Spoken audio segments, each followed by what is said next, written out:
Bonsoir à toutes et à tous, soyez les bienvenus dans Au quotidien, votre émission d'information locale présentée ce soir par l'unique Enzo Maubert. Bonsoir Colin, bonsoir à tous. Au sommaire de votre JT, le cri de détresse des centres sociaux sarthois. Et oui, ils sont 24 dans le département à se retrouver en difficulté financière. Ils doivent trouver rapidement 700 000 € pour boucler leur budget, sous peine de réduire leurs activités. Jean-Jacques Soro, le président de la Fédération des centres sociaux de la Sarthe, est notre invité. Et puis dans la suite, vous retrouverez un entretien avec Jean-Michel Jarre, le parrain de la Biennale du Son au Mans. Il était présent ce week-end pour inaugurer le Dôme sonore place des Jacobins. Ça, c'est dans la suite, mais avant cela, place à l'actu.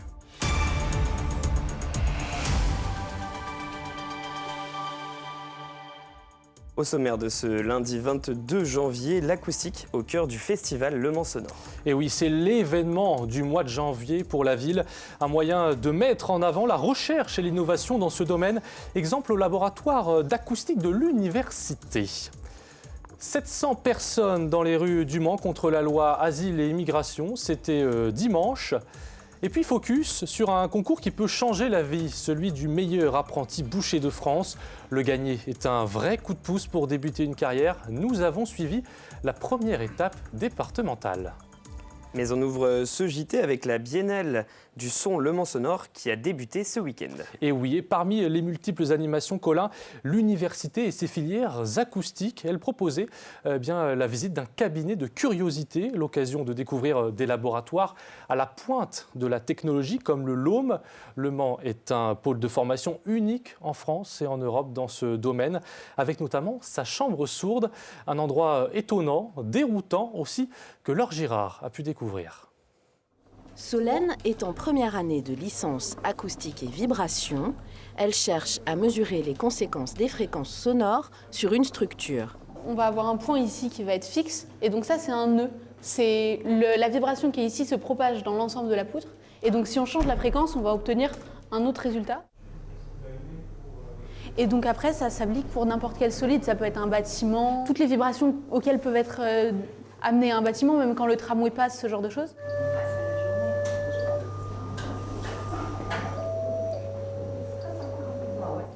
Au LOM, ou laboratoire d'acoustique de l'Université du Mans, le son est un objet de curiosité. Et quoi de mieux pour le mesurer qu'une batterie de haut-parleurs dans une salle sourde ou semi-anéchoïque. Donc ici, on va piloter chaque haut-parleur pour faire des champs acoustiques spécifiques qui nous intéressent, qui peuvent reproduire des excitations qu'on aurait dans l'industrie.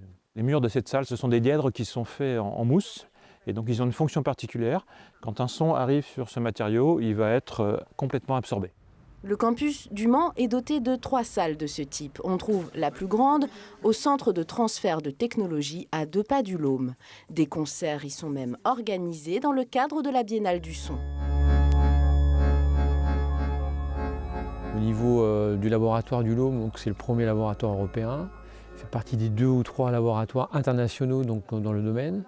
Et en termes de formation, on est en fait la seule université en France qui proposons l'ensemble des formations au niveau de l'acoustique, de la première année, licence première année, jusqu'au doctorat avec un titre d'ingénieur aussi.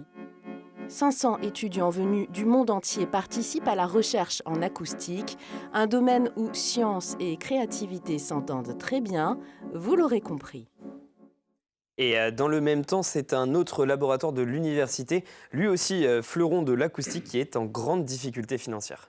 Et oui, le Centre de transfert de technologie du Mans, aussi appelé CTTM, a été placé en redressement judiciaire à l'été 2023. Un concours de circonstances malheureux quand on sait qu'il occupe une place de choix dans le milieu de la recherche et de l'innovation. Il participe d'ailleurs à cette Biennale du Son. Une administratrice judiciaire a été nommée pour tenter de trouver un repreneur et surtout un autre modèle économique. 41 salariés travaillent dans ce laboratoire. Stéphane Le Foll assure que le Mans Métropole continuera à soutenir le CTTM financièrement, comme elle le fait chaque année avec une subvention. Environ 700 personnes dans les rues du Mans dimanche contre la loi Asile et Immigration. Les manifestants se sont retrouvés place de la République avant de défiler dans le centre-ville et de rejoindre la préfecture. Ce lundi matin, le lycée Bellevue a également été bloqué. L'appel national émané de 200 personnalités politiques, culturelles et associatives. Toutes demandent à Emmanuel Macron de ne pas promulguer cette loi qui vise en partie à durcir les conditions d'entrée sur le sol français. Une nouvelle mobilisation est prévue ce jeudi, jour de l'examen du texte devant le Conseil constitutionnel. Et d'autres qui appellent à manifester, les centres sociaux de la Sarthe. En difficulté, ils lancent un SOS et on en parle avec notre invité. Et oui, en ce mois de janvier 2024, il leur manque 700 000 € pour boucler leur budget. Bonsoir Jean-Jacques Soro. Bonsoir. Vous êtes le président de la Fédération des centres sociaux de la Sarthe. Vous appelez à un rassemblement le 31 janvier, place de la République au Mans, afin d'alerter les pouvoirs publics justement sur cette situation des 24 centres dans le département. Un mot d'abord sur ce qu'est un centre social. Quel est son rôle ? Pour moi, un centre social, c'est déjà un lieu d'accueil de l'ensemble des habitants sur un territoire, où on écoute les besoins exprimés par les gens. On essaie de répondre à ces besoins en montant quelques associations supplémentaires, en faisant des travaux particuliers, mais toujours dans l'esprit d'écouter les habitants. Donc concrètement, il y a des actions diverses. Ça peut être l'accueil d'enfants, des actions culturelles. Tout à fait. Ça peut être des ateliers de peinture, par exemple. Ça peut être, comme dans mon centre, moi, des gens qui se sont réunis pour créer une petite friperie. Donc, les gens se sont dit, pourquoi on ne récupérerait pas des vêtements pour les revendre à un prix moins cher pour les gens qui sont en difficulté. Et donc, c'est une action parmi tant d'autres. Aujourd'hui, vous appelez à l'aide. Pourquoi ? On s'est mobilisé parce que, comme vous l'avez dit, au départ, quand on a fait des premiers calculs, il nous manquait 1 million d'euros. Et ça nous a un petit peu effrayés. On s'est dit, que vont devenir nos centres sociaux ? Va-t-il falloir en fermer ? Est-ce qu'il va falloir réduire la voilure en diminuant des activités ? Une première alerte nous a permis quand même de récupérer 300 000 € de la part de la CNAF. Ce qui fait que la Caisse nationale d'allocation familiale, ce qui fait qu'actuellement, il reste encore 700 000 € à trouver. Alors à quoi c'est dû ce déficit ? Alors ce déficit, il est dû en grande partie par la mise en place d'une nouvelle convention collective qui, heureusement d'ailleurs, aide les personnes à salaire les plus bas, et en plus de ça, des charges qui augmentent, telles l'électricité, le gaz, enfin le carburant, tout ce qui concerne la vie courante, ce qui fait qu'au total, c'est 700 000 € qui manquent, ce qui fait que dans chaque centre social, les budgets prévisionnels avoisinent un déficit au départ de 40 à 50 000 €. Un contexte financier difficile qui pénalise déjà certains centres. C'est le cas par exemple à Fresnay-sur-Sarthe. On va écouter sa directrice. Il y a une augmentation des besoins de garde sur les accueils de loisirs le mercredi et sur les petites vacances et les grandes vacances. Et actuellement, nous ne pouvons pas accueillir le nombre d'enfants. On a des enfants qui sont sur liste d'attente, puisque je n'ai pas les moyens de renforcer des temps de travail en interne, c'est augmenter les temps de travail, et ni pouvoir embaucher pour répondre à la demande. Des enfants sur liste d'attente, c'est l'une des conséquences du manque de moyens. Est-ce qu'on peut imaginer que ça aille plus loin ? Vous disiez tout à l'heure réduire la voilure, par exemple. J'espère pas, parce que si on réduit nos activités, ça veut dire que, comme disait Nathalie, il y a des gens qui se retrouvent sur le trottoir. Et dans le monde rural, il y a quand même beaucoup de gens qui vont travailler, qui viennent sur le Mans, par exemple. Et si on est le mercredi et qu'on ne sait pas quoi faire de nos gamins, ça pose des gros problèmes. Vous aidez plus de 30 000 personnes dans tout le département à l'année. Est-ce qu'on pourrait imaginer des fermetures de centres, par exemple ? Pour l'instant, non. Mais il faut être vigilant pour qu'on obtienne ce qu'on demande. Et c'est-à-dire, pour l'instant, on a le soutien de beaucoup d'élus du département. Et même, ce qui nous a fait plaisir aussi, c'est que nos amis de l'Orne sont venus nous voir, parce qu'ils n'ont pas de fédération, mais ils viendront le 31 janvier, place de la République, pour soutenir les centres sociaux. Est-ce que augmenter le tarif de certaines prestations des bénéficiaires, ça peut être une solution pour pourrait bien pallier ce déficit? Bien, moi, pour l'instant, je dirais non, parce que je ne sais pas si vous êtes comme moi. Ce matin, j'ai entendu les informations me disant que l'électricité allait augmenter de 10%. Donc je pense qu'on n'a pas à trop aller chercher de l'argent chez les gens qui viennent dans nos centres sociaux. Donc la solution à court terme, c'est quoi pour vous la plus évidente? La plus évidente, c'est que je dirais que l'État prenne des décisions, que dans ses budgets modificatifs, ils prennent en compte les désirata des centres sociaux.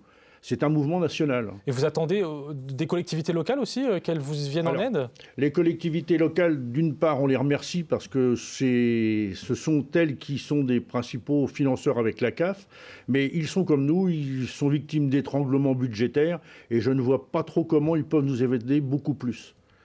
Merci Jean-Jacques Soro. Et donc on rappelle cette mobilisation nationale qui aura lieu au Mans, place de la République, le 31 janvier à partir de 14h. Merci. Merci. Allez Enzo, on enchaîne avec une nouvelle unité pour la pouponnière du Perquois à Changé. Et oui, après plusieurs mois de chantier, la pouponnière a inauguré l'unité coccinelle, la 5e de l'établissement qui accueille en urgence des enfants séparés de leurs parents. L'agrandissement permet d'augmenter la capacité d'accueil de 7 places, un coin repas, différentes chambres et un espace toilette avec WC, lavabo et baignoire étant de cet établissement privé. Dédié aux enfants de 0 à 3 ans, la pouponnière est gérée par l'association du Perquois et affiliée à la Mutualité sociale agricole, la MSA. Les missions sont diverses, accueillir, protéger et aider et prendre soin des enfants confiés. Au total, le département a investi 410 000 €. Direction le CFA du Mans maintenant avec le concours départemental de meilleur apprenti de France de boucherie qui avait lieu ce lundi matin. C'est un concours réservé aux artisans qui a lieu tous les ans, mais qui peut changer la vie de celui qui le remporte. La première étape avant les échéances régionales et nationales, un moment de transmission aussi entre les bouchers d'aujourd'hui et ceux de demain. Reportage de Colin Ancel avec Amélie Deschères. Minutie, précision, concentration, ces apprentis bouchers sont au travail. 5 heures d'épreuve pour déterminer lequel d'entre eux sera le meilleur du département. Là, je suis en train de séparer le rhum sec en plusieurs morceaux. Parce qu'il faut que j'épluche l'aiguille de baronne et le filet de rhum sec pour ensuite faire un tourneau. Tous leurs faits et gestes sont scrutés par 3 jurés qui n'ont pas le droit de les conseiller. Merci. Analyse et notation, le but, décerner le prix à l'un des 6 candidats présents ce lundi matin. Non, c'est pas obligatoire, mais oui, ça peut changer leur vie au niveau pour une nouvelle entreprise, retrouver du travail, ça apporte un plus. Un plus évident qu'a expérimenté le président de l'organisation professionnelle des bouchers charcutiers traiteurs de la Sarthe. Je le connais bien parce qu'en fait j'ai participé à ce concours il y a plus de 30 ans maintenant et j'avais été élu meilleur apprenti de Sarthe. Moi j'ai été meilleur apprenti de Sarthe une fois, sauf que sur un CV ça reste tout le temps. Donc c'est vraiment très très important et le jour où j'ai voulu m'installer, le fait de dire que j'avais été meilleur apprenti de la Sarthe, les banquiers sont contents. Un parcours qu'il met en valeur auprès des jeunes qui travaillent avec lui. Il les incite à tenter l'expérience. Et là aujourd'hui j'ai 2 apprentis qui participent au concours, donc c'est important pour eux déjà parce que c'est vraiment très, très bien de faire le concours, ça leur permet d'avoir un examen un petit peu blanc pour le CAP, donc c'est une bonne chose. Puis s'ils peuvent gagner, tant mieux. Au final, ce sont Clovis Chaperon et Jonathan Retour qui s'adjugent les 2 premières places. Ils représenteront la Sarthe à la finale régionale le 19 février à Nantes. Et on termine ce journal avec un mot de sport et le traditionnel Cross Ouest France. Et oui, plus de 8000 participants en 3 jours. C'était ce week-end, un nombre multiplié par 2 par rapport à 2023. Il y avait bien sûr le 10 km et puis la course des As, remportée chez les hommes par Félix Bourg. Une arrivée qui finit par une chute, vous le voyez, rien de grave, heureusement. 6600 mètres en 20 minutes et 17 secondes, soit 2 secondes de moins que son concurrent, arrivé deuxième. Première victoire aussi, c'est important de le souligner, française depuis 2008. Il sera l'invité d'Antoine Besson dans 72 Sports à 19h. Mais avant les sports, nous on parlera culture dans la suite de Quotidien avec l'entretien de Jean-Michel Jarre. C'est donc juste après la météo. Restez avec nous sur LMTV.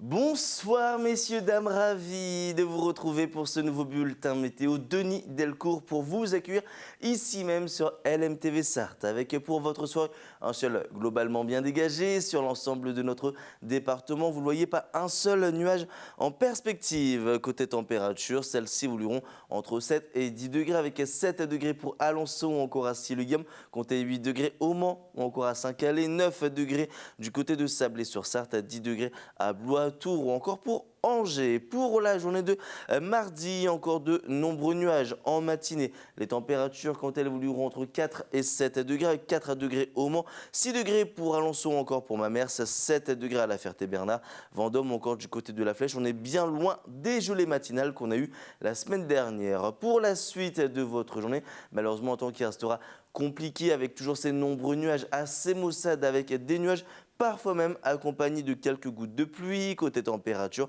celles-ci repasseront au-dessus des normales de saison. Eh bien oui, on va basculer dans un flux de secteur ouest à sud-ouest avec un mercure qui évoluera entre 12 et 14 degrés avec 12 degrés à Mamers, 13 degrés au Mans ou encore pour la Ferté-Bernard, idem à Vendôme, 14 degrés pour la Flèche ou encore pour Angers. Même programme météo pour la journée de mercredi avec toujours ces nombreux nuages, parfois même accompagnés de quelques gouttes de pluie, les températures plutôt stationnaires.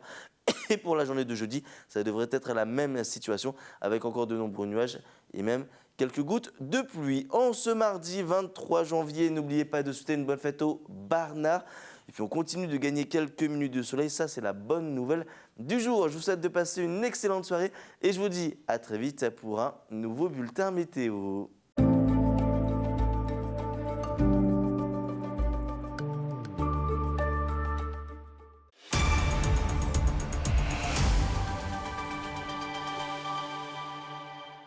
Bienvenue dans la suite d'Au Quotidien. Si vous nous rejoignez sur LMTV, on va faire un point sur la qualité de l'air dans notre département. Et ce mardi, l'indice de qualité de l'air sera moyen sur l'ensemble de la région. La hausse des températures et les vents modérés seront favorables à la dispersion des polluants émis localement et notamment des particules fines. Les concentrations en ozone sont en augmentation, mais restent éloignées du seuil d'information et de recommandation. Voilà Enzo, je vous rejoins pour parler de notre entretien. Et oui, merci Colin. Je suis sûr que vous connaissez Jean-Michel Jarre, vous à la maison et puis vous aussi Colin, ce précurseur de la musique électronique, parrain de la Biennale du Son au Mans pour cette 3e édition. Sa masterclass sous le dôme des Jacobins était complète ce week-end. 600 personnes y ont assisté. Un succès avec comme invité surprise, vous le voyez aussi, le chanteur et musicien Thomas Dutronc, ainsi que la chroniqueuse musicale de France Inter, Aline Afanoukoé, qui a animé la masterclass. Et 2 heures avant, Jean-Michel Jarre a rencontré la presse. L'occasion pour lui d'expliquer en quoi ce système de dôme sonore va révolutionner la manière dont les artistes vont composer de la musique. Voici donc quelques minutes de réflexion d'un passionné du son, toujours en quête d'innovation. Entretien avec Laure Girard. Ce que je disais au maire il y a quelques instants, on est un pays traditionnellement de littérature et de cinéma. Alors que le son a toujours été un peu mis de côté par, je dirais d'une certaine manière, par les élites, par le monde politique. Je rappelais que le CNC, le Centre national du cinéma, a été créé en 1946, le Centre national de la musique, le CNM, en 2020, c'est-à-dire 75 ans plus tard, ce qui veut tout dire. Et paradoxalement, les musiciens ou les gens du son qui ont été finalement un peu négligés socialement, je dirais, il y a malgré tout un savoir-faire unique en France sur le plan justement de la recherche sonore, sur les développements sonores. C'est notamment avec le service public dont Hervé Desjardins, mon complice et qui est un des patrons du service innovation de Radio France, est un des enfants. Mais c'est grâce au service public français qu'on a inventé la FM, les premiers, la spatialisation dès la fin des années 40 avec des gens comme Pierre-Henry et Pierre Schaeffer, le groupe de recherche musicale qui a été à l'origine de la musique électroacoustique et donc de la recherche sonore. Et donc, on a un héritage et on a un savoir-faire français avec notamment aujourd'hui les jeunes start-up qui sont en avance sur beaucoup de pays. Et il y a vraiment, plus que jamais aujourd'hui, avec le développement justement des mondes immersifs, on parle beaucoup de métavers, de réalité virtuelle, de tous ces nouveaux modes d'expression. Et on oublie que quand on parle de monde immersif, on parle du visuel. Et on oublie que pour un être humain, le son, c'est le premier, ou l'ouïe, c'est le premier des sens qui nous rend sensibles à l'immersion. Le champ visuel, c'est 140 degrés, le champ auditif, c'est 360 degrés. Et donc, le fait d'avoir pour la première fois un lieu où on va pouvoir justement s'exprimer en tant que créateur et partager avec le public une manière différente d'écouter et de percevoir la musique est un vrai game changer, comme disent nos amis anglais. C'est-à-dire que pendant des siècles, notre rapport, nous, à la musique a été frontal. C'est-à-dire que quand on compose avec l'orchestre, quand on compose pour l'orchestre, on visualise l'orchestre. D'ailleurs, je ferme les yeux quand je le dis. On visualise l'orchestre avec les cordes d'un côté, les percussions de l'autre, les bois ou les cuivres à droite.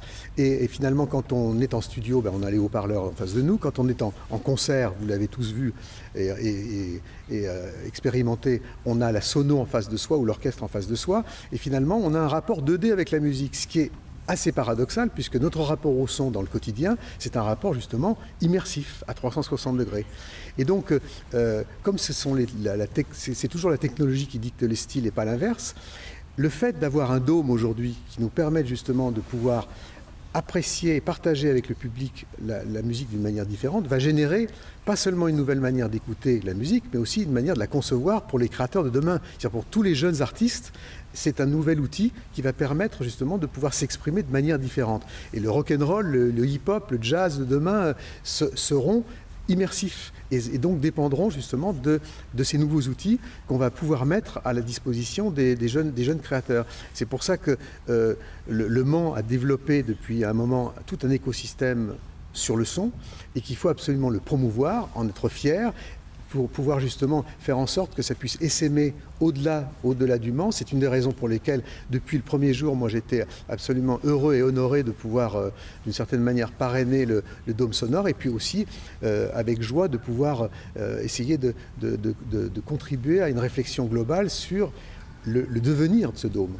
C'est-à-dire qu'est-ce qu'on va en faire et comment allons-nous aussi attirer aussi de jeunes pousses, aussi bien sur le plan technique que sur le plan de la création. Et oui, c'était très intéressant. On vous propose maintenant de jouer et remporter vos places pour le Festival du Voyageur Amateur à Laigné-en-Belin. C'est la 22e édition et ça se passe du 3 au 5 février. Alors regardez la question qu'on vous pose ce soir. Cette semaine, gagnez 2 invitations pour la 23e édition du Festival du Voyage Amateur à Laigné-en-Belin, les 2, 3 et 4 février, en répondant à la question suivante. Quel est ce pays, objet de la soirée d'ouverture, dont la capitale est Vientiane? Envoyez votre réponse par mail à jeu@lmtv.fr. Bonne chance à tous. Sacrée question ce soir, j'espère que vous avez la réponse à la maison.